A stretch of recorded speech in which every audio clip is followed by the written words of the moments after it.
반갑습니다. 수요 오전 예배 그리고 요한계시록 성경 공부 5번째 시간에 오신 여러분을 진심으로 환영합니다. 이제 우리 말씀을 나누기 전에 우리 한번 인사하겠습니다. 가정에서 또 영상으로 예배 드리시는 분들 진심으로 환영합니다. 우리 서로 한번 마음에 그리면서 인사 나누겠습니다. 반갑습니다. 환영합니다. 어서 오십시오.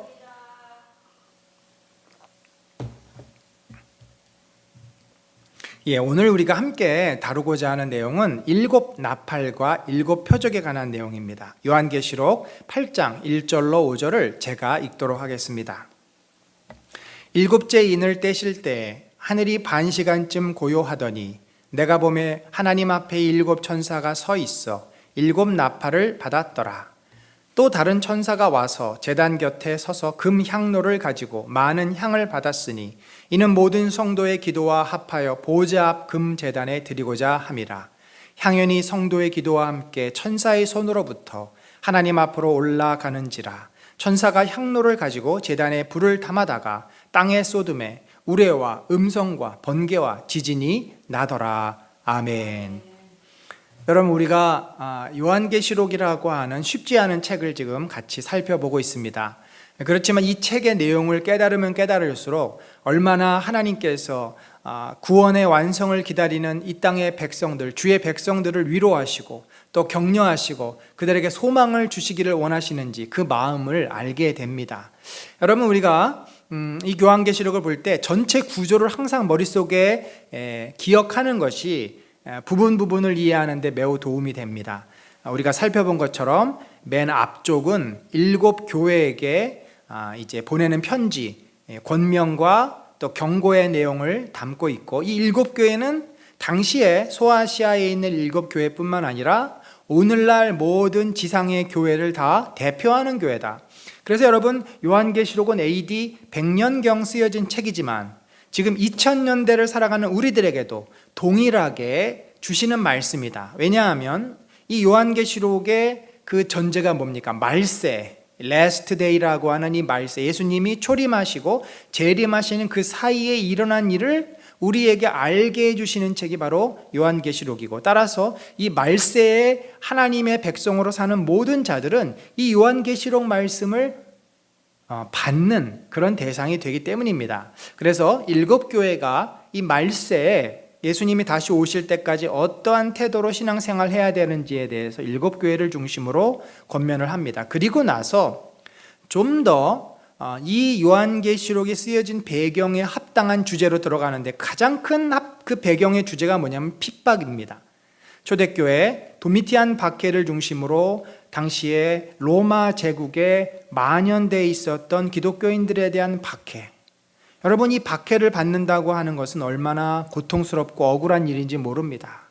나는 주님을 위해서 헌신했는데 나에게 돌아오는 것은 고통과 핍박과 또 죽음밖에 없다고 생각했을 때 얼마나 이 박해라는 것이 참으로 감당하기 힘든 시험입니까? 따라서 이 요한계시록이 가장 관심을 갖고 하고 싶은 이야기는 이 박해에 놓여 있는 성도들에 대한 하나님의 뜻과 계획입니다. 그래서 이 박해에 대한 그 교회가 겪게 되는 어려움들을 어떻게 우리가 이해하고 어떻게 이 말세에 그것을 감당해야 될지를 요한계시록은 정확하게 다양한 시각에서 보여주고 있고, 이제 아울러서 그 이후에 주님 오시는 때까지의 모든 또 되어질 일들도 예언하는 책이라 볼 수 있죠. 자, 우리가 요한계시록은 어떤 문학 장르입니까?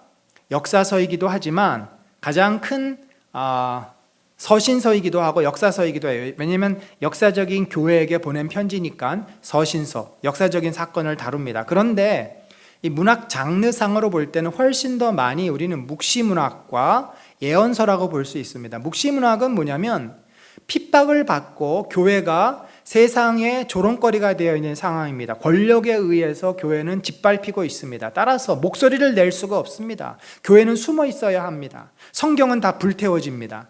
따라서 자신의 신앙과 여러 가지 진리의 말씀을 있는 그대로 역사적인 그 사실을 다 표현하면서 쓸 수가 없어요. 그래서 은유적으로, 상징적으로 바로 쓴 핍박을 당해서 고난 가운데 있는 성도들이 쓴 편지가 바로 그 글이 묵시문학입니다. 자, 그런데 이 묵시문학의 내용은 당시의 그 현재 상황뿐만 아니라 영적인 세계에서 일어나는 여러 가지 것들을 담고 있는데, 그래서 묵시문학은 상징이 많이 쓰이죠. 미래에 되어질 일에 대해서도 말하고 있기 때문에 예언서적인 모습도 있다. 그래서 요한계시록은 서신서, 묵시문학, 예언서 이 세 가지의 내용, 특별히 이제 우리가 지난주부터 살펴보았던 이 4장 이후부터 끝까지는 이 묵시문학과 예언적인 내용들이 많이 나와 있다 볼 수 있죠. 자, 그러면 이제 이 요한계시록의 중심이 뭐냐면은 핍박받는 성도에 대한 하나님의 그 편지인데, 예수님의 편지인데, 그것이 이제 본격적으로 언급되는 것이 이 일곱 시리즈입니다. 4장 앞부분은 하늘 성전에 대한 이 환상을 요한이 보면서 하늘 보좌에 있는 하나님, 그리고 24 장로, 또 천군 천사, 또 예수 그리스도, 어린 양 예수 그리스도, 또 그 주변에 있는 생물들, 그리고 온 나라 백성, 천국 천사, 그러니까 구원받은 백성이죠. 그래서 이 하늘 보좌의 장엄함을 요한이 이제 경험하면서 그곳에 앉아 계시는 어린 양 예수가 편안히 쉬고 있는 것이 아니라 이제 이 땅의 교회를 통해서 일하고 계시고 세상을 구원하고 계시고 세상을 심판하고 계심을 알게 해주는 내용입니다. 자, 그 가운데 이제 7 시리즈, 7인, 7 나팔, 7 표적, 7 대접, 이 7 시리즈를 통해서 이제 그 당시의 교회에게 메시지를 주시는데, 자, 그러면 무슨 내용인가? 자, 저희가 이제 지난주에 7인에 대해서 살펴보았고요. 오늘은 7 나팔과 표적, 이제 표적까지 다 할 수 있을지 모르겠지만 하여튼 시간 되는 대로, 그리고 다음 주까지 7 대접으로 해서 이렇게 끝내려고 합니다. 자, 여러분, 제가 여기 7인 나팔 표적 대접을 색깔별로 구별했어요. 7인과 7 표적은 빨간색, 나팔과 대접은 파란색. 자, 이것은 서로 연관성이 있다는 의미겠죠. 7인은 뭡니까? 인이라고 하는 것은 이제 이렇게 밀봉되어 있는 것을 말하죠. 그것을 하나씩 뗄 때마다 어떤 계시의 내용이 펼쳐지는 것을 말하고, 이 7 표적은 하나의 그 심볼, 상징입니다. 그것이 상징하고 있는 어떤 의미가 있어요. 7가지의 상징물들이 나옵니다. 자, 그러면 7인과 7 표적은 어떤 내용인가? 바로 7인은 당시에 교회가 도미티안 박해로 인해서 핍박을 당했던 내용을 다루고 있습니다.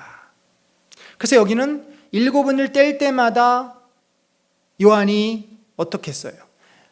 예수 그리스도의 구원의 계획이시니까 떼긴 떼야 되는데 그 내용은 성도가 핍박을 받는 내용입니다. 그러니까 마음이 너무 아픈 거예요. 그래서 두루마리를 먹지만 입에서는 달지만 뱃속에서는 쓴, 왜? 성도가 고통을 당하니까. 그런데 이 7인을 떼면서 그 7인의 내용을 7 표적에서 다시 상징으로 재해석을 해주면서 왜 7인에서 성도들이 핍박을 받아야 되는지에 대한 그 이유를 이 표적에서 또 설명을 해줍니다. 자, 그러면 7 나팔과 대접은 뭡니까? 여러분, 나팔은요, 전쟁을 알리거나 어떤 경고를 하기 위해서 붑니다. 축제 때 부는 것을 여기서는 말하는 게 아니에요. 이 나팔은 경고를 의미하는, 그러니까 하나님의 심판이 곧 임할 것이라는 경고의 메시지. 여러분, 심판은 누가 당합니까?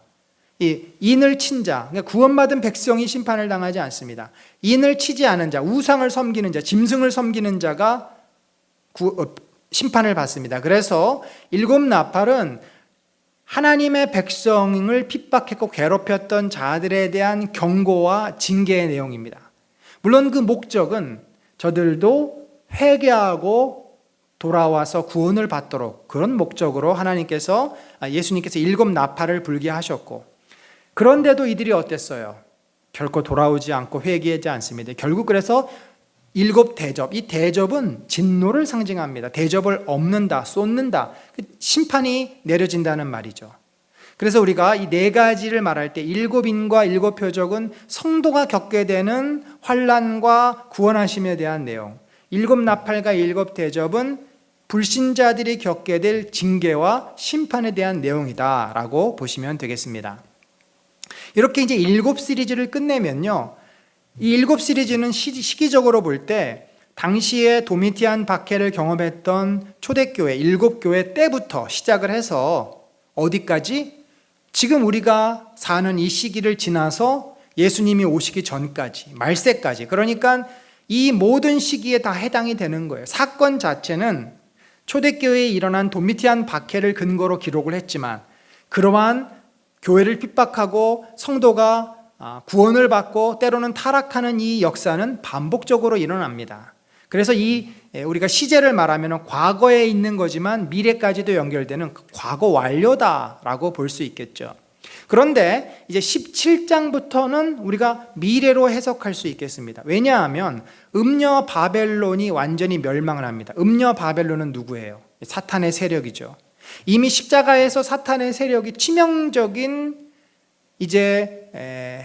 공격을 받았고, 예수 그리스도께서 죽음을 깨트리고 부활하셨기 때문에 사단의 세력은 그 예수님 앞에 치명상을 입었습니다. 그러나 여전히 아직 세상을 지배하기 위해서 몸부림을 치고 있습니다. 그러한 음녀 바벨론, 사단의 세력이 마지막 때, 그때가 언제인지는 우리는 모르지만 주님이 다시 오시는 날 완전한 멸망을 받을 것입니다. 불못에 던져지게 되죠. 그리고 예수 그리스도께서 최후의 승리를 하고 이 땅의 모든 교회가 회복되는 하나님의 나라가 완성이 됩니다. 그러면 지금 우리가 경험하지 못한 이것의 완성의 형태인 새하늘과 새 땅이 열리는, 그래서 우리가 이 요한계시록을 볼 때 이렇게 보시면 좋겠습니다. 7 교회까지는 과거에 일어난 일을 중심으로 기록한 책이다. 그렇지만 그것은 오늘날 우리에게도 그대로 적용이 된다. 자, 하늘 보좌부터 해서 7 표적, 7 인, 이 7 시리즈는 그 요한계시록이 기록되었을 초대교회 때부터 미래, 주님이 오시기 전까지의 모든 역사를 포함해서, 이루어질 수 있는 역사를 포함해서, 물론 이제 집중한 내용은 초대교회 도미티안 박해를 근거로 설명을 하지만 그 영향은 이제 미래까지 미쳐진다. 그리고 17장 이후부터 새하늘과 새 땅은 미래에 완성될 하나님의 나라에 대한 설명이다. 이렇게 정리를 하시면 여러분이 요한계시록을 이해할 때 쉬우리라 생각을 합니다. 그러니까 7인 나팔 표적 대접은요, 이게 하나의 역사가 아니라 반복되는 거예요. 7인을 쭉 얘기했다가 다시 7 나팔 다시 돌아와서 쭉 얘기하고, 그러니까 항상 7 시리즈의 출발은 언제냐면 도미티안 박해입니다. 그 사건을 그러니까 주제가 다른 거죠. 이 각도에서 설명하고 저 각도에서 설명하고, 똑같은 사건을 4가지의 유형으로, 불신자들을 대상으로 또 신자들을 대상으로 이렇게 설명한 것이기 때문에 시기는 4개가 동일하게 이렇게 이어져 가는 것을 보시면 되겠습니다. 자, 그러면 제가 이제 지금까지는 좀 복습이죠. 그리고 전반적인 리뷰를 한 것이고요. 오늘 우리가 다룰 내용을 살펴봅시다. 이 두루마리 책이 이제 7인을 떼는 거잖아요. 하나씩, 둘씩, 3개씩이 떼는데, 아까 말씀드린 것처럼 이 비유로 자꾸 이런 것들이 나오고 상징이 쓰여지는 것은 이 도미티안 박해 시대의 교회가 어려움 가운데 처해 있기 때문에 역사적인 팩트를 기록할 수가 없었고, 그래서 상징과 비유를 쓰는 묵시문학이다라고 말씀을 드렸습니다. 자, 이제 우리가 지난주까지 다 6인을 다 뗐어요. 그래서 성도들이 고난을 당했어요. 그런데 보면은 5인을 뗄 때 성도들이 이제 하나님 앞에 6장에 보면은 하소연을 하잖아요. 큰 소리를 불러 이르되 거룩하고 참되신 대주제여, 땅에 거하는 자들을 심판하여 우리 피를 갚아주지 아니하시기를 어느 때까지 하시려 하나이까. 그러니까 이미 로마 시대에 핍박을 받아서 순교를 당했던 수많은 자들이 하나님 앞에 그렇게 하소연을 하는 겁니다. 간구를 하는 것입니다. 물론 이들이 이 기도를 할 때는 아직 죽기 전이겠죠. 감옥에 있을 때, 사형장으로 끌려갈 때. 죽은 다음에 이들은 눈물과 모든 것을 씻기시고 하나님께서 영원한 안식으로 그들을 초대하십니다. 그러니까 핍박 가운데 있고 고통 가운데 있는 자들의 그 기도를 이제 인을 뗐을 때 그 기도가 들려졌고, 그랬더니 이제 7인을 뗄 때 어떤 일이 있었습니까? 바로 이 기도에 대한 응답으로 일곱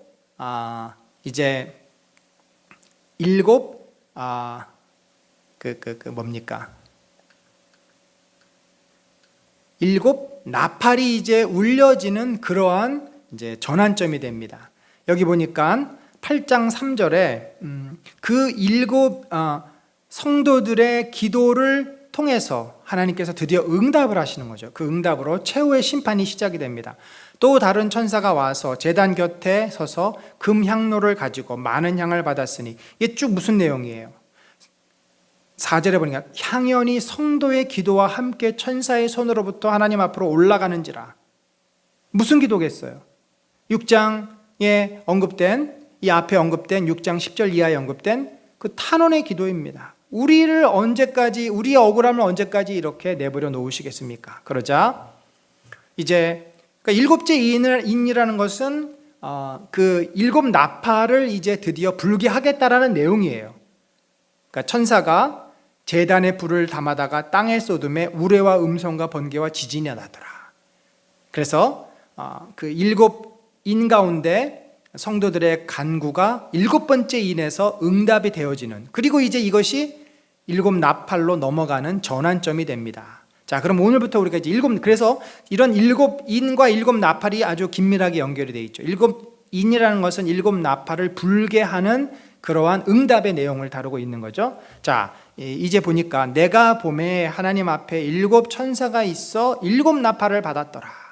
8장 2절이 이렇게 돼요. 일곱 천사가 일곱 나팔을 받았어요. 그래서 한 나팔씩 불겠죠. 그러면서 그 성도들의 기도의 응답으로 하나님의 진노가 그 불신자들, 성도들을 괴롭혔던 자들에게 임하는 내용입니다. 자, 이 나팔이라는 것은 결국은 심판에 대한 경고라 그랬잖아요. 그래서 하나님을 거역하고 교회를 핍박하는 그들이 회개하지 않으면 멸망할 것이다. 여러분, 그런데 이제 이 내용을 보면요, 이 내용이 무엇과 매우 유사하냐면 바로 출애굽에서 일어났던 10가지 재앙과 매우 유사합니다. 그래서 우리가 이것을 출애굽 모티브다 이렇게 표현을 합니다. 이 출애굽이라고 하는 것은 어떤 그 성경의 중요한 주제냐면 하나님의 심판 그리고 하나님의 구원하심에 대한 매우 중요한 주제입니다. 그래서 예수 그리스도가 누가복음에 보면은 이렇게 표현했어요. 내가 때가 되었기 때문에 내가 이제 엑소더스 해야 하리라. 엑소더스, 그런 표현을 했어요. 내가 집을 떠나야 하리라, 출가해야 하리라. 그 말이 결국은 두 번째 엑소더스, 두 번째 예수 그리스도께서 이제 때가 되어서 십자가에서 죽고 부활하심으로써 두 번째 이 구약에서 있었던 그 출애굽 모티브가 예수 그리스도를 통해서 완성이 되어야 함을 예수님이 말씀하고 있는 겁니다.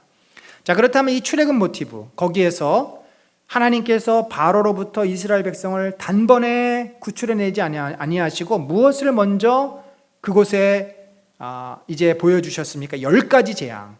10가지 재앙을 통해서 이 불신자들에게 두 가지를 나타내죠. 너희가 만군의 여호와 하나님을 온전히 믿고 회개하고 온전히 믿지 않으면 너희에게 심판이 임할 것이다.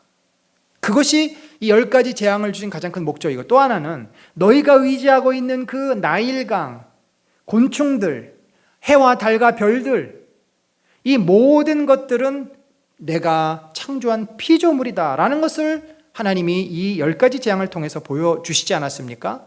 그래서 그러한 그 모티브, 이 심판과 징계와 구원의 모티브를 바로 요한이 보고 있는 것입니다. 여러분, 요한계시록은 철저하게 구약의 모든 사건과 구약의 언어로 표현됩니다. 그래야만 그 당시에 사람들이 이해할 수 있기 때문에. 그래서 요한계시록을 막 이상한 책으로 보지 마세요. 요한계시록은 우리가 볼 때는 이것이 너무 낯설고 이해가 안 되지만 그 당시에 성도들은 이미 그들이 알고 있는 성경책은 뭐예요? 구약 성경입니다. 그래서 구약 성경을 근거로 이 요한계시록의 말씀을 기록했기 때문에 그들은 훨씬 이것이 무엇을 말하는지 쉽게 이해할 수 있었습니다. 자, 여기 보면 일곱 나팔을, 첫 번째 나팔을 불었을 때 어떤 일이 있어요? 땅이 땅에 막 쏟아졌어요. 뭐가 쏟아졌어요? 우박과 불이 쏟아졌습니다. 그래서 이것을 우박과 불의 심판, 땅과 수목의 3분의 1이 타버립니다. 네, 이러한 그 땅을 심판하시는 심판. 두 번째, 바다가 또 이제 피로 바뀌게 됩니다. 바다에 막 쏟아져요. 여러분, 나일강이 피로 바뀌고 우박이 떨어지고 다 이거 출애굽 사건에서 나온 거 아닙니까? 세 번째 나팔을 보니까 큰 별이 강과 물에 떨어진다. 물의 3분의 1이 쓴쑥이 되어 그 물을 마시는 자가 죽는다. 이 나일강이라고 하는 그 강이 피가 되고 거기에서 개구리가 죽고 이런 일들을 통해서 또 독이 발하고 애굽 사람들이 고통을 당한 것을 우리들이 볼 수 있습니다. 네 번째 나팔을 보니까 이제는 해와 달과 별이 심판을 받습니다. 자, 이것은 무엇을 말합니까? 이 해와 달과 별 역시 10가지 애굽의 재앙에서 보면은 해가 어둠이 가려졌잖아요. 그렇죠? 그들은 태양의 신 라를 믿었는데 그 태양이 없어져 버렸어요. 자, 이것은 불신자들이 행했던 어떤 박해가 있지 않습니까? 그들은 성도들을 박해했고 또 그러면서 자기들이 믿는 우상을 끝까지 붙잡습니다. 그들이 의지하는 모든 것, 그 중에서도 가장 중요한 것이 해인데, 자, 이런 것들을 하나님이 다 제거해 버리신 거예요. 다 가려 버리신 거예요. 이건 아무것도 아니다. 그러니까 그들이 의지했던 모든 걸, 마치 출애굽 당시에 애굽 백성이 의지했던 모든 신들을 하나의 피조물로 전락시킨 것처럼 역시 이런 것들을 심판하심으로써 그들이 믿는 모든 것이 얼마나 허망한지를 보여주고 있는 것입니다. 자, 다섯 번째 나팔을 불었을 때는 지금까지하고 양상이 좀 달라져요. 지금은 어떤 그들의 환경, 자연재해, 자연 어떤 현상들의 심판을 했다면 이제는 좀 더 직접적이고 구체적인 심판이 임합니다. 떨어진 별, 이 떨어진 별이라는 것은 사탄을 상징합니다. 떨어진 별이 무저갱을 열어서 황충이 나오게 되는 거죠.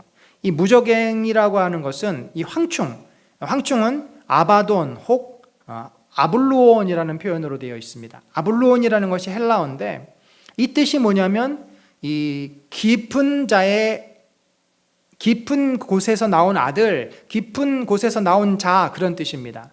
그러니까 이 무저갱이라고 하는 것이 시면이라고, 에이비스라 그래서 아주 깊은 곳이에요. 너무 아주 지하세계, 껌껌하고 죽음이 있는 그곳. 그러니까 이것은 뭘 상징하냐면 바로 사단의 그 다스림과 사단의 통제 속에 있던 어떤 존재가 사탄으로부터 힘을 가지고 세상에서 권력을 휘두를 것임을 말하고 있습니다. 근데 이 개념이 요한계시록에 반복적으로 나옵니다. 여러분, 우리가 바울이 뭐라 그랬어요? 우리의 싸움은 혈과 육에 관한 것이 아니요 공중의 권세 잡은 자와 그 권세 잡은 자의 수하들.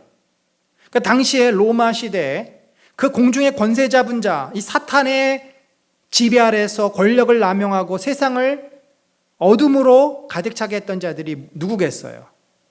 로마 황제들, 또 수많은 권력을 가지고 사람을 괴롭히고 핍박하는 자들, 그들이 사단의 손과 발이 되어서 바로 다 이 아블로온 같은 자들인 거죠. 그런 자들을 통해서 이 세상이 고통을 당하고 심판을 당하고 때로 성도들이 핍박을 당하게 된다는 것입니다. 그래서 이들이 앞에서 인에서는 뭐예요? 성도들이 고통을 당했잖아요. 성도들이 핍박을 받았잖아요. 그런데 이제 나팔이 불 때는 누가 고통을 당해요? 인침을 받지 못한 자들을 괴롭힐 것이다. 여러분, 로마 황제가 기독교인들만 괴롭힌 것이 아닙니다. 내전이 일어나서 자기 민족을 죽이기도 하고 또 황제의 명령을 따르지 않는 그 지방 사람들을 몰살시키기도 하고 전쟁을 일으켜서 전쟁에서 수많은 사람이 죽기도 합니다. 그러니까 어떻게 보면은 우리 기독교인들 입장에서는 우리가 핍박받은 것에 포커스를 두니까 이 기독교 로마의 역사가, 기독교 핍박의 역사가 굉장히 큰 것 같지만 사실은 그 외에도 얼마나 많은 악행들, 전쟁과 얼마나 많은 이 폭정을 일으켰는지 모릅니다. 로마 황제와 로마 장군들, 로마 군인들의 손에 의해서 죽어간 자가 셀 수가 없습니다. 정복을 당하는 피지배 민족은 살아남을 수가 없어요. 항복을 하지 않고 항복해서 노예가 되지 않으면 그들은 죽어야만 합니다. 이런 시대를 그 당시에 계속 반복적으로 살았던 것입니다. 그래서 마귀는 이 강팍한 불신자들에게 고통을 주는 거죠. 그들의 영혼을 더욱 빈곤하게 하고 그들에게 절망과 아주 영적인 공공함을 느끼게 합니다. 그래서 하나님께서 이런 것을 허락하신 이유는 이 고통 때, 이 고통을 겪으면서 세상에서 살 소망이 없잖아요. 그래서 하나님께로 돌아오도록 저들에게 기회를 주시는 것입니다. 그래서 이것을 우리가 영원한 심판이라기보다는 하나님의 징계다라고 보는 거죠. 자, 6번째 나팔.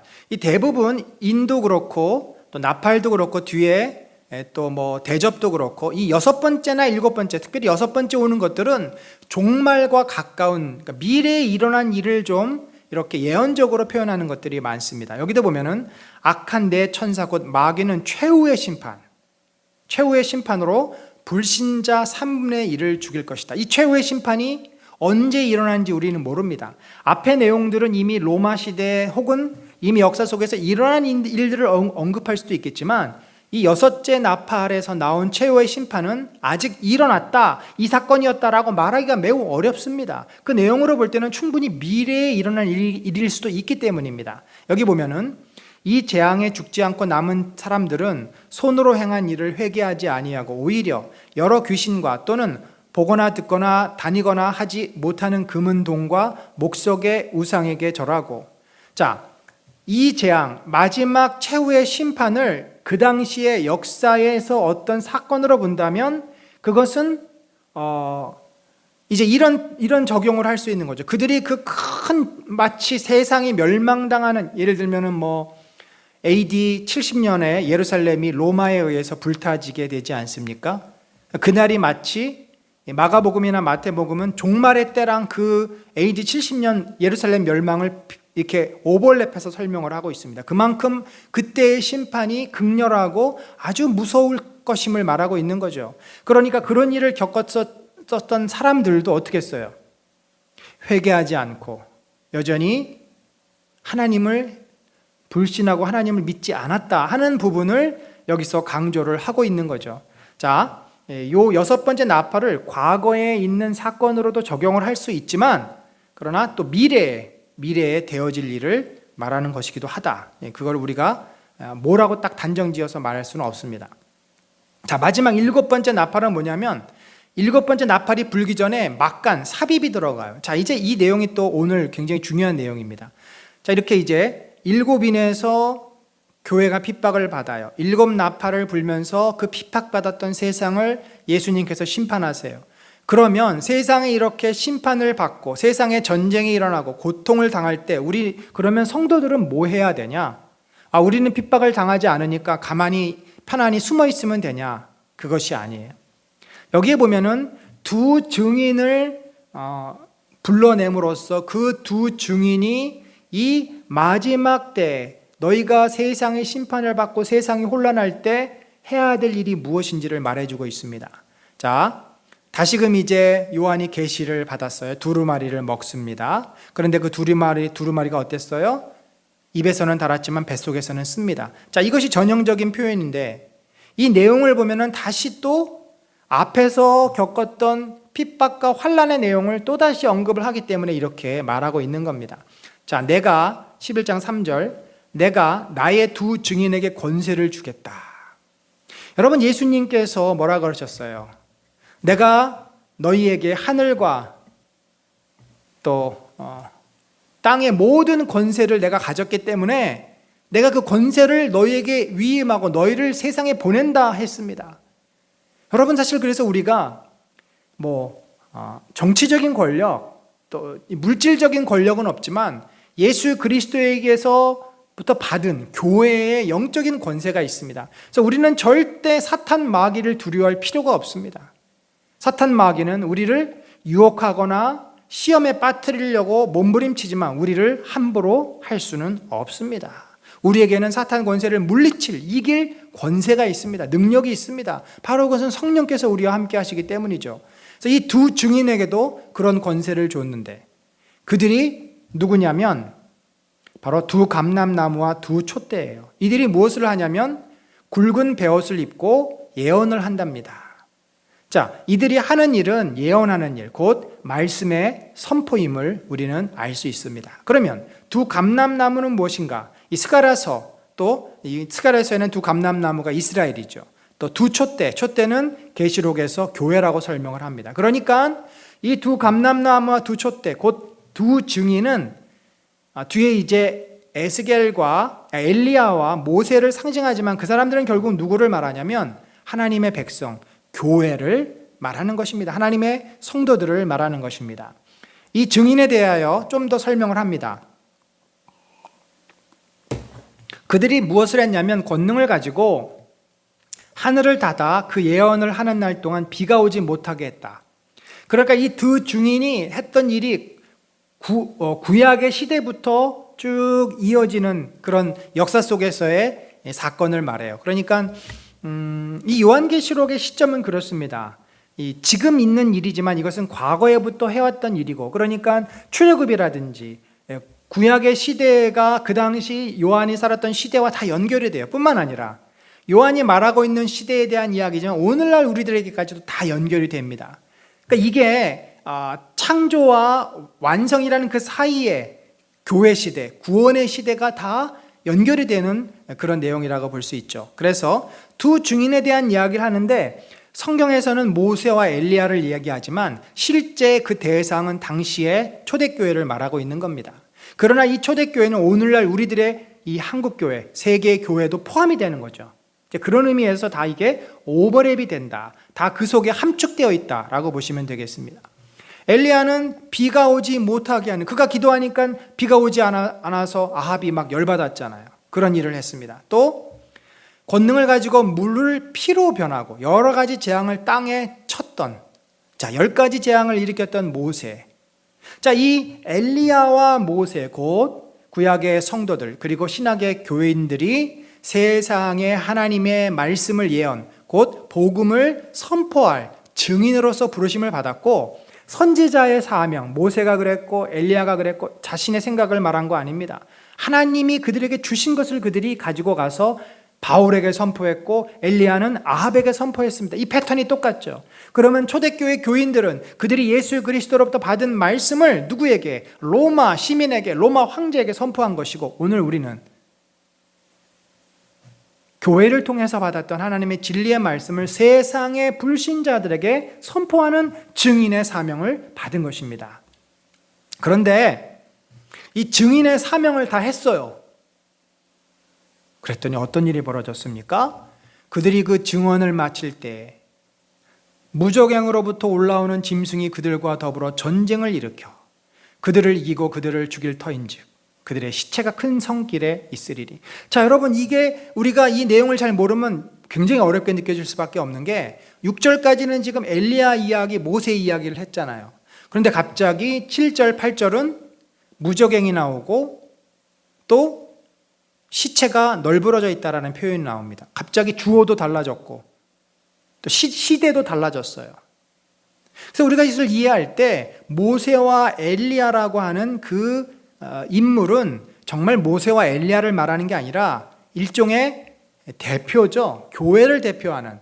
그러니까 이것이 상징이기 때문에 그렇습니다. 이 문학 자체가 묵시문학, 상징을 주로, 또 비유를 주로 쓰는 표현이기 때문에 엘리야와 모세라는 것은 결국 두 감람나무, 두 촛대, 그러니까 이미 설명을 하잖아요. 당시의 교회가 받았던 사명, 곧 예수 그리스도가 세상에 참된 신이다. 도미티아는 신이 아니고 인간이다. 그 증언을 다 마쳤더니 그들에게 돌아오는 것은 뭐예요? 로마 군인의 칼이고 원형 경기장에서의 그 사자의 입이고 시뻘건 불이고 그런 것들이 그들을 기다렸고, 그 핍박으로 말미암아 죽었던 시체가 길가에 널브러져 있게 된다. 얼마나 이 비참하고 참 처참한 상황입니까? 이것이 바로 초대교회에 일어났던 일을 지금 다시 묘사하고 있는 거예요. 그래서 요한이 이 계시를, 두루마리를 보았을 때, 계시를 받았을 때, 먹을 때는 하나님이 주시는 말씀이니까, 예수님이 주시는 말씀이니까 달았지만 속에 들어가니까 너무 고통스럽고 괴로워서 속이 쓴 거죠. 그리고 그 시체를 사흘 반 동안을 보면서 조롱을 합니다. 아유, 저것들 무슨 예수가 신이라고 그렇게 자기 목숨 걸고 외치더니 꼴 좋다.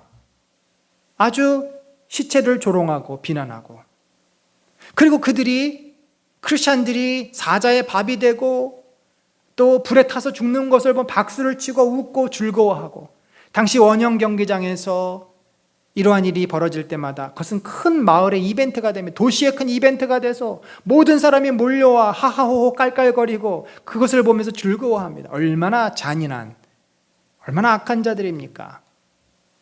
그런데 놀라운 일이 생깁니다. 3일 반 후에 하나님으로부터 생기, 루아흐라 그래서 성령의 기운, 이 생기가 그들 속에 들어가매, 여러분 생기가 처음 우리 안에 들어온 때는 언제입니까? 창세기, 인간이 창조될 때 흙으로 진흙으로 사람을 빚고 생기를 그 코에 불어 넣으시죠. 그 생기가 다시 그 널브러진 시신들에게 들어가니 그들이 어떻게 됐어요? 그들이 발로 일어서서, 자, 에스겔이 이 해골 골짜기에서 생기가 그들에게 임하니까 그들이 뼈가 붙고 살이 붙고 다시금 큰 군대로 부활하지 않습니까? 그거와 마찬가지로 이들이 다시 부활하니까 그것을 보던 구경하는 자들이 크게 두려워하더라. 그리고 하늘로부터 큰 음성이 있습니다. 이리로 올라오라 함을 듣고 구름을 타고 하늘로 올라가니 그들의 원수들도 구경하더라. 자, 여러분, 이 내용을 쭉 보면은 이게 누구에 관한 이야기임을 알 수 있습니까? 바로 예수 그리스도의 이 사역과 비난과 조롱과 십자가의 죽으심과 부활과 승천에 관한 이야기입니다. 결국 예수 그리스도는 교회의 대표이십니다. 교회의 머리십니다. 하나님의 첫째 아들, 사도 바울은 첫 열매라고 표현을 했죠.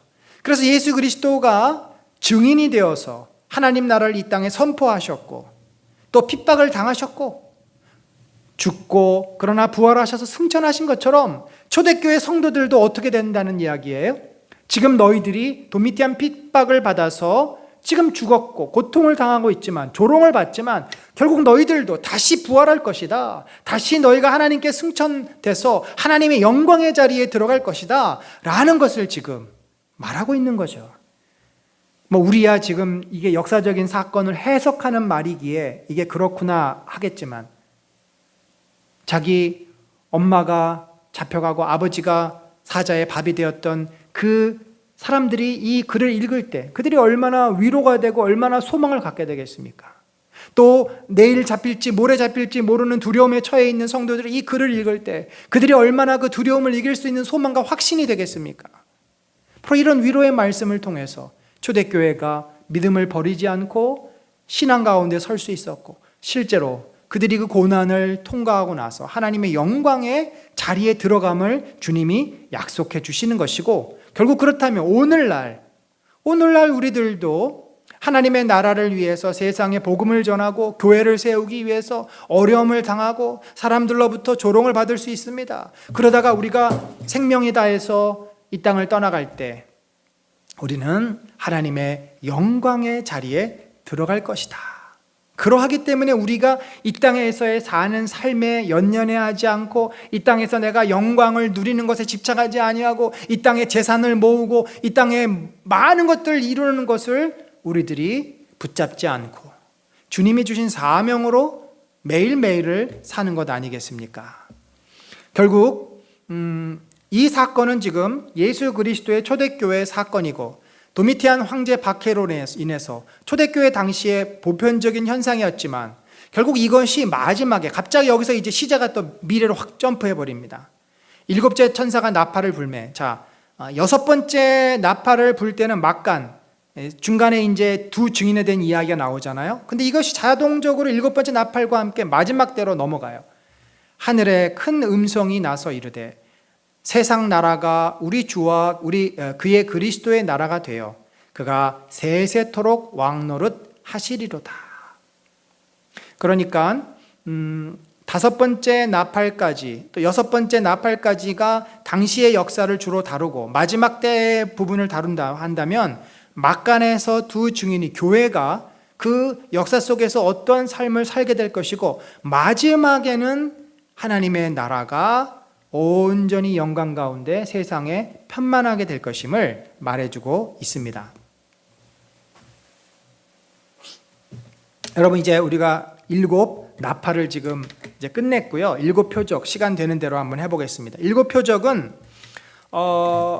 이 표적이라고 하는 것이 사인이죠. 사인인데 무엇에 대한 사인이냐면 7 인을 뗀 것에 대한 표적이에요. 첫 번째 표적은 여자와 아이와 용이 나옵니다. 자, 여자, 아이, 용, 이것은 우리들이 제목만 봐도 이해할 수 있는데 여자는 제가 시간 관계상 쭉 풀지를 않고 그냥 답을 말해드립니다. 여자는 바로 이게 이제 실제 역사 사건은 마리아를 말하지만 마리아를 말하죠. 그다음에 아이는 누구를 말합니까? 예수 그리스도를 말합니다. 용은 사탄을 말하는데 그 당시에 헤롯 대왕을 말해요. 자, 그럼 보면은 이 여자가 아이를 베어 해산하게 되매, 그래서 애를 씁니다. 그랬더니 하늘에 큰 붉은 용이 있어. 머리가 7뿔이요, 7이여 뿔이 열이라. 이 붉은 용은 바로 사탄을 말하고 성경에서 드래곤은 사탄을 상징합니다. 머리가 7이여 뿔이 열이라. 이것은 뭐 괴물의 어떤 그 이미지라고 보시면 되겠어요. 근데 그 용이 어떻게 했어요? 해산하려는 여자 앞에서 그가 해산을 하면은 아이를 삼키려고 이렇게 딱 노려보고 있는 거예요. 그런데 어떻게 했어요? 여자가 아이를 낳았고 그 아이는 장차 철장으로 만국, 철장이라고 하는 것은 강한 권세, 강한 힘을 말합니다. 만국을 다스릴 남자라, 곧 예수 그리스도 메시아임을 알게 되죠. 그 아이를 하나님 앞과 그 보좌 앞으로 올려가니라. 아니, 이 용이 그냥 있는 폼 다 잡고 딱 지금 이제 덮치려고 하는데 뭐 이 털끝 하나 건드리지도 못하고 그 여자와 아이가 하나님께로 슉 올라가 버린 거예요. 그러니까 얼마나 이 용 입장에서는 황당하겠습니까? 당시에 동방박사가 와서 헤롯 대왕에게 메시아가 이 땅에 태어났다는 정보를 알려줍니다. 그래서 헤롯 대왕은 그 메시아를 잡아서 죽이려고 했고, 그때 천사는 이 동방박사에게 메시아가 지금 베들레헴 어디에 있다는 사실을 헤롯에게 말하지 말고 그냥 너희 고국으로 돌아가라. 그리고 요셉에게는 나타나서 헤롯이 너를 해하려고 한다. 이 아이를 데리고 애굽으로 내려가라. 그러니까 헤롯은 지금 아이를 잡으려고 하는 순간 성령께서 동방박사와 마리아와 요셉을 다 그 베들레헴에서 빼내신 것입니다. 자, 이러한 역사적인 사건을 우리가 압니다. 이 역사적인 사건을 묵시문학에서는 용과 여자와 이런 어떤 심볼을 사용해서 설명을 하고 있는 것이지요. 자, 그럼 왜 이 이야기를 하느냐? 왜 복음의 시작을 얘기하냐? 바로 그 다음 내용 때문입니다. 자, 용이 아이를 잡아서 죽이려고 했는데 죽였어요? 못 죽였어요? 실패한 거죠. 그러니까 실패했을 뿐만 아니라 용이 하늘에서 자기의 보좌에서 내쫓겼어요. 아마도 용에 대한 그 출처, 근원을 우리가 정확히 알 수 없지만 하늘 보좌에서 용은 하나님의 명령을 어긴 타락한 천사다라고 우리가 이해를 하고 있습니다. 그래서 하나님의 보좌, 하나님의 나라에서 쫓겨남을 당합니다. 그리고 그러면서도 그가 어떻게 했어요? 온 천하를 꿰는 자라. 그가 땅으로 내쫓기니 그의 사자들도 그와 함께 내쫓기니라. 용과 이 사탄과 사탄을 추종하는 무리들, 우리가 소위 마귀 또는 귀신이라고 하는 그 세력들이 있죠. 그들이 다 어떤 존재들이에요? 하나님으로부터 쫓겨남을 당했지만 천하를 꿰는 사람들을 자기들의 수하에 두고 자기들의 지배하려 두려고 하는, 그들은 거짓말장이요, 악한 자요, 살인하는 자요, 파괴자들이지 않습니까?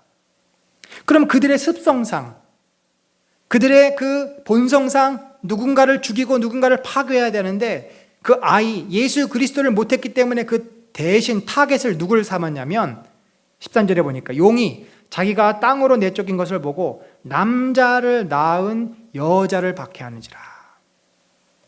그 아들을 못 죽이니까 아들의 엄마를, 가족을, 우리가 이 영화에서 보면은 주인공을 잡기 위해서 주인공의 딸 또는 가족을 납치해가지고 협상을 하고 주인공을 유인해서 죽이려고 하는 그런 스토리를 보지 않습니까? 똑같습니다. 사탄이 얼마나 비열한지. 그런데 그럼 이 여자가 누구인가? 처음에 우리가 마리아라 그랬잖아요. 역사적인 사건은 마리아잖아요. 근데 이것은 어디까지나 또 비유입니다. 이 마리아가 누구냐면 바로 구약에 보면은 이 내용이 또 그대로 있어요. 그러니까 여러분 우리가 계시록을 이해하려면 구약을 모르면 이 뜬구름 잡는 얘기를 할 수밖에 없습니다. 이사야서 66장 7절에 보면 시온은 진통을 하기 전에 해산하며 고통을 당하기 전에 나마를 낳았으니, 자 여기에서 7절에서는 보이라고 되어 있습니다. 한 아이를 낳은 거예요.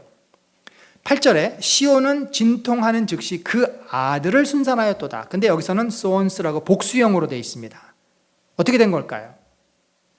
여러분, 이것은 우리가 아브라함의 그 언약에도 나타납니다. 내 후손, 내가 너에게 내 후손을 주리라. 후사. 여기서 세라라고 하는 단어는 형태상 단수예요. 이삭을 주었습니다. 그러나 그것은 또 복수이기도 합니다. 내 후손, 그러니까 그 세라라고 하는 1인 예수 그리스도지만 이삭이지만 이삭을 통해서 많은 이스라엘 백성이 생길 것을 예언하는 것이고, 곧 이것은 예수 그리스도를 통해서 많은 교회에 하나님의 성도들이 생길 것을 이야기하는 거죠. 그러니까 이 나만은 예수 그리스도지만 그 교회 시온은, 마리아는 나마를 낳았지만 이 시온, 마리아를 상대하는 시온은 교회를 말하는 거죠. 결국 교회가 손들을 낳을 것이다. 복음을 통해서 교회가 이제 더 많은 하나님의 백성을 낳을 것이다. 그래서 우리가 이 여인을 교회로 그렇게 이해하시면 되겠습니다. 결국 사탄은 교회의 머리인 예수님을 공격할 수 없자 교회의 몸인 교회를 공격한 것입니다. 그래서 이 당시의 도미티안 박해 때 교회가 핍박을 당하는 이유가 바로 사탄의 시기와 사탄의 분노 때문이었다라고 설명을 하는 것이지요. 자, 교회가 핍박하는 이유는 예수님께서 교회를 사랑하시기 때문에 예수님을 죽이지 못한 것에 대한 안갚음으로 교회를 핍박하는 것입니다. 결국 예수 그리스도라고 하는 그 위대한 세력을 건드릴 수 없으니까 이 땅에 있는 교회를 통해서 예수 그리스도를 공격하는 간접적인 방법을 쓰는 것이죠. 예수님도 이걸 아셨습니다. 요한복음에 보면은 너희가 세상에 속하였으면 세상이 자기의 것을 사랑할 것이나 너희는 세상에 속한 자가 아니요 도리어 내가 너희를 세상에서 택하였기 때문에 세상이 너희를 미워하느니라. 그러니까 교회가, 예수님의 제자가 세상 속에 있을 때 미움을 받는 이유는 우리가 잘못해서 미움을 받는 것도 있지만 우리가 예수 그리스도를 믿고 하나님의 자녀가 되었기 때문에 사단의 시기와 사단의 비난, 공격이 있다는 말씀입니다. 그 다음에 이제 좀 빨리 하겠습니다. 둘째 표적은 바다에서 나온 짐승, 큰 권세를 가지고 성도들과 싸워서 그들이 이깁니다. 그러니까 바다 그러면 사단이 있는 곳이에요. 그러니까 사단의 어떤 부하들, 그 세력들이 계속 나오는 거죠. 4절에서 용이 짐승에게 권세를 주므로. 그래서 이 짐승은 전통적으로 초대교회의 황제들을 말합니다. 그러나 오늘날 우리들이 해석할 때는 어떤 권력과 힘을 가지고 세상을 지배하려고 하고 사람들을 괴롭히는 그 세력, 사단의 수와 노릇을 하는 모든 세력을 상징한다, 이렇게 보시면 되겠습니다. 그래서 그 둘째 표적, 바다에서 나온 짐승이 그 당시에 뭘 했습니까? 하나님을 비방하고 성도들을 싸워서 이기고 성도들을 핍박하고, 또 땅에 사는 짐승들은 다, 땅에 사는 자들은 다 그 짐승에게 경배하니라. 전형적으로 도미티안이죠. 도미티안은 내가 곧 신이다, 나를 숭배해라. 당시에 그래서 황제들은요, 신전을 만들면서 황제를 숭배하는 신전도 만들었습니다. 그러니까 살아있는 신이라는 거죠. 이것이 당시의 그 짐승, 황제들의 모습입니다. 자, 또 세 번째 표적이 있습니다. 땅에서 올라오는 짐승. 바다에서만 올라오는 게 아니라 땅에서도 올라와요. 결국은 이것이 뭐냐면 바다나 땅이나 이 세상에서의 권세 잡은 자의 수하들인데, 또 다른 짐승이 땅에서 올라오니 어린 양같이 두 뿔이 있고 용처럼 말을 하더라. 그가 먼저 나온 짐승의 모든 권세를 그 앞에서 행하고 땅과 땅에 사는 자들을 처음 짐승에게 경배하게 하니. 처음 짐승은 황제죠. 그러니까 뭔가 황제는 아니지만 그와 버금가는 어떤 세력을 가지고 역시 사단의 그 지시를 받으며 악한 일을 하는 자를 말합니다. 그런데 여기 재미난 표현이 있어요. 그가 어떤 표시, 이 세 번째 표적에서 나온 짐승이 가진 표시가 있는데 그가 이마나 오른손에 666의 표가 있다는 겁니다. 그래서 여러분 666을 이 세대주의자들이 바코드 번호로 인식을 해서 이걸 받은 자는 구원받지 못한다 이런 말이 있는데 그것이 아닙니다. 이 666은요 숫자도 역시 상징입니다. 이 숫자를 가지고 어떤 사람의 이름을 표현하는 방법이 바로 게마트리아라는 방법입니다. 대표적으로 우리가 다윗을 말할 때 14라는 숫자를 유대인들이 씁니다. 자, 여러분 아브라함부터 다윗까지 14대, 다윗부터 예수 그리스도까지 14대, 이 14대라는 그 14라는 숫자 자체가요 다윗이란 이름이에요. 자, 이 달렛이라고 히브리어의 디귿에 표현하는 이 달렛이 넘버 4입니다. 그 다음에 다윗이니까 와우라는 표현이 또 넘버 6예요. 다시 달렛, D 표현하는 것이 넘버 4입니다. 그러니까 4, 6, 4를 더하면 14잖아요. 그러니까 이 14 그러면 다윗 그러면 14, 다윗 그러면 14 자동적으로 나오는 거예요. 그럼 666은 뭐냐? 이 666을 글자로 만들면 네로 카이사르, 네로 황제. 자, 결국 그렇다고 해서 이 666이 곧 네로 자신을 말하는 것이 상징이죠, 이것도. 왜냐하면 네로는 AD 60년경에 살았던 사람이고 이 책은 지금 AD 90년에서 100년 사이에 쓰여진 책이에요. 그래서 이것은 뭐냐면 네로처럼 교회를 핍박하는 그러한 어떤 인물을 상징하는 거예요. 666 그러면 사단의 수화 노릇을 하면서 하나님을 배반하고 거역하는 어떤 세력, 그것을 상징하는 것입니다. 오늘날에도 이 666과 같은 존재가 얼마든지 있는 거죠. 교회 안에도 있습니다. 예를 들면 우리나라 문화 속에서 신천지 이만희 같은 신분이 얼마나 자기가 교회를 지금 세상 사람들로부터 교회에 아주 먹을 칠하죠. 이번에 코로나 사태도 그 이만희 거기서부터 시작이 돼서 교회가 완전히 부정적인 이미지를 더 얻게 된 거 아닙니까? 그러한 존재를 바로 요한계시록에서는 666이라고. 반면에 어린 양은 예수 그리스도시고요. 14만 4천은 신천지에서는 이것을 문자적으로 해석해서 자기네 그 증거 장막에 들어오는 자다 아닙니다. 이 14만 4천은요 역시 상징이에요. 어떤 상징이에요? 구원받은 성도들. 그래서 그들의 이마에는 어린 양의 이름과 그 아버지의 이름이 써 있다. 사실 쓰여 있는 것이 아니라 그들은 인인을 쳤다. 하나님께서 그들을 한번 구원하시면 놓지 않으신다. 이 세상의 백성과는 완전히 다르다라는 것을 확인시켜 주시는 말씀이죠. 그 다음에 다섯 번째 표적은 세 천사가 세 가지를 말하는데 첫 번째는 회개를 촉구합니다. 하나님을 두려워하며 그에게 영광을 돌리라. 두 번째 천사는 바벨론의 멸망을 선포합니다. 바벨론은 악한 세력이 곧 멸망당할 것이다. 무너졌도다 큰 성 바벨론이요. 당시에 로마가 무너질 것을 말하는 거죠. 세 번째 천사는 우상 숭배자들에 대한 심판을 선포합니다. 짐승과 그의 우상에게 경배하고 이마에나 손에 표를 받으면, 그러니까 그 지배, 그 다스림을 받으면 그들도 진노의 잔에 섞인 것 없이 부은 포도주를 그들이 마시게 될 것이다. 진노의 포도주를 마시게 될 것이다. 여러분, 이건 심판을 말하죠. 예수님이 진노의 잔을 마시지 않았습니까? 그 잔을 마시기를 거부하셨어요. 그러나 하나님의 뜻대로 예수님이 진노의 잔을 마시시고 우리가 받아야 될 심판을 대신 받은 겁니다. 자, 여섯 번째 표적은 두 개의 추수가 나오는데 첫 번째 추수는 구원을 말하죠. 자, 당신의 낫을 휘둘러 거두소서. 이건 누가 얘기하는? 추수꾼들이 예수님에게 얘기하는 거죠. 그래서 복음서에도 보면은 비유가 있어요. 알곡을 걷어들이소서. 그렇지만 예수님이 뭐라 그랬어요? 놔둬라. 저 쭉정이를 뽑으려다가 알곡까지 다친다. 아직 심판의 때가 안 됐다는 거죠. 그런데 계시록에서는 뭐예요? 당신의 낫을 휘둘러 거두소서. 땅의 곡식이 다 익어 거둘 때가 이르렀습니다. 예수님이 볼 때도 휘어져 추수할 때가 됐다. 이미 거의 때가 됐다. 근데 아직 안 됐으니까 추수를 못하고 계신 겁니다. 쭉정이 뽑으려다가 알곡을 뽑을까 봐. 근데 드디어 요한계시록에서는 때가 됐다. 그래서 곡식을 거두어들이는 그러한 표적을 말씀해 주시고, 또 하나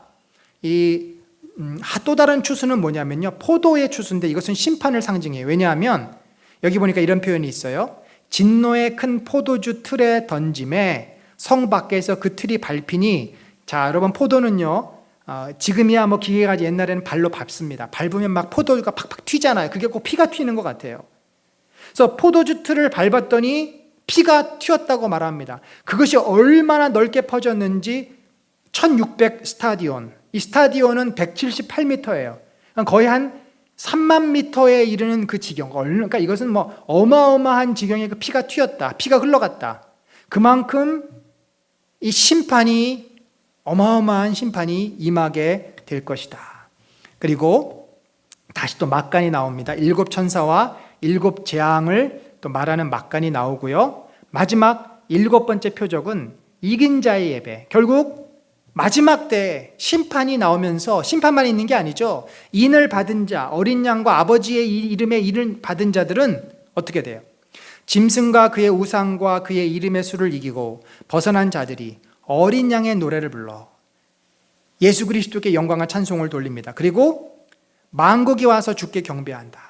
그때 온 세계가 모여서, 그래서 여러분 이 요한계시록을 보면요, 아주 심플합니다.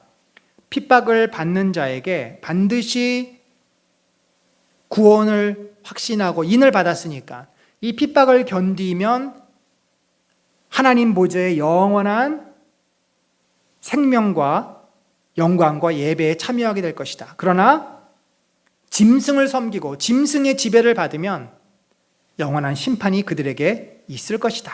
자, 이 심플한 내용을 당시의 교인들, 또 당시의 어떤 심본들을 상징해서 계속 이야기하고 있고, 그것이 오늘날 우리들에게까지도 그대로 적용되는 말씀이다. 자, 이제 오늘 여기서 말씀을 맺으면서 우리 이렇게 기도했으면 좋겠습니다.